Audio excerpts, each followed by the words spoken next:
गुजरात के भुज के लालन कॉलेज में मोदी ने भाषण दिया है। कल भुज के ही लालन कॉलेज में मोदी झंडा फहराएंगे और स्वतंत्रता दिवस का भाषण देंगे। भुज की रैली में मोदी ने आज कहा कि लाल किले को संदेश दिया जाएगा, एक तरफ काम का हिसाब होगा तो दूसरी तरफ वादों का पिटारा खोला जाएगा। આપણને ભેંકાર જેવું લાગતું હતું નહોતું લાગતું? રણમાંથી પણ ડોલર ઉગે કોઈ વિચાર કર્યો તો?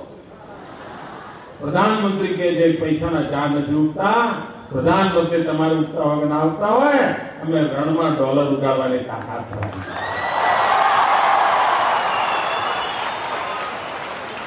ટુરિસ્ટો આવવા માંડે મિત્રો, પણ આ રણ મને દેખાણું એમને નહોતું દેખાણું।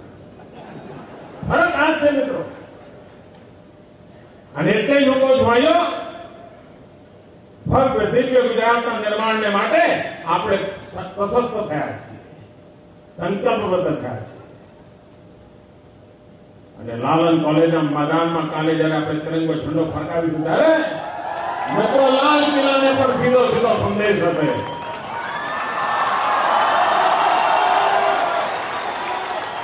દેશ આતુર હશે મિત્રો કે લાલ કિલ્લાથી શું કહેવાય છે ને લાલન કોલેજમાંથી શું કહેવાય છે। દેશ આતુર હશે।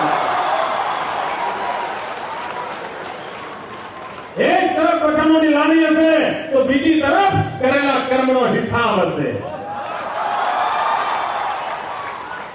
એક તરફ નિરાશાની ભયંકાર હશે તો બીજી તરફ આશાના સપનોનો સંચાર હશે મિત્રો। આ સપના લઈને નીકળેલા લોકો। लालन कॉलेज से नरेंद्र मोदी ने हमला बोला है यूपीए सरकार पर। हमारे साथ इस वक्त जुड़ गए एबीपी न्यूज संवाददाता ब्रिजेश कुमार सिंह, उनसे बात करते हैं। ब्रिजेश, नरेंद्र मोदी ने साफ कर दिया कि कल लाल किले से यूपीए की उपलब्धियों का बखान होगा और वहीं दूसरी ओर लालन कॉलेज से हमला बोलेंगे हर उपलब्धि पर नरेंद्र मोदी। जी हाँ नेहा, आज यहाँ पर जो मोदी का कार्यक्रम था कच्छ का मुख्यालय जो भुज है उसकी श्यामजी कृष्ण वर्मा यूनिवर्सिटी में युवा सम्मेलन था और उसमें उन्होंने पहली बार एक तरह से कह सकते हैं कि सीधा सीधा प्रधानमंत्री के साथ जो है सो एक तरह से कह सकते हैं कि अपना कंपैरिजन ही कर डाला। इस तरह से वो प्रधानमंत्री या फिर यूपीए सरकार या सोनिया गांधी पे हमला तो करते हैं, लेकिन कल का जो मौका है उसके बहाने एक तरह से कह सकते हैं कि उन्होंने सीधे सीधे कंपेयर करने की कोशिश की है और अपने को उस पोजीशन में दिखाने की कोशिश की है जिस बात की बात की जा रही थी कि भाई क्या वो प्रधानमंत्री पद के उम्मीदवार होंगे। जाहिर है कोई औपचारिक घोषणा इस बारे में नहीं है, लेकिन जिस तरीके से चुनौती दे रहे हैं नरेंद्र मोदी उससे ये संदेश जरूर जा रहा है।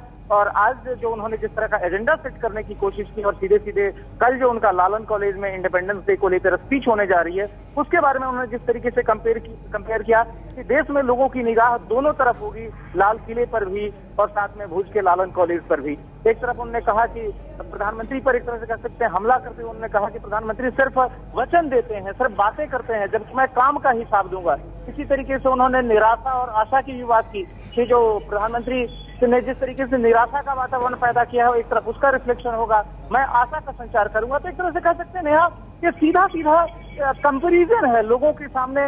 मोदी ये कहने की कोशिश कर रहे हैं कि आप तौलिए कि एक तरफ प्रधानमंत्री की क्या भूमिका रही है, उन्होंने किस तरह का काम किया और दूसरी तरफ मैंने किस तरह का काम किया, इसको आप देखने की कोशिश करें। और जाहिर है कल जो भाषण होगा अब उस पर निगाहें काफी होगी क्योंकि किस तरीके से आज उन्होंने चुनौती का एजेंडा सेट किया है। कल मोदी के तेवर काफी आक्रामक होंगे और मैं बताऊं कि आक्रामकता उनके स्पीच के बाकी हिस्सों में भी आज दिखी जब उन्होंने एक तरह से रॉबर्ट वाड्रा का नाम तो नहीं लिया लेकिन सरकारी दामाद की बात कही और एक तक कि अब देश में जो युवा है वो सोचने लगे हैं कि वो भी सरकारी दामाद बन जाए। तो एक तरह से कह सकते हैं कि काफी कुछ है जो आज जो इंडिकेशन है इसका मतलब है कि कल लालन कॉलेज से जब मोदी भाषण देंगे तो काफी हमलावर तेवर होंगे उनके। नेहा, शुक्रिया ब्रिजेश इस जानकारी के लिए। तो नरेंद्र मोदी की चुनौती के बाद लालन कॉलेज से लाल किले तक रहेगी नजर।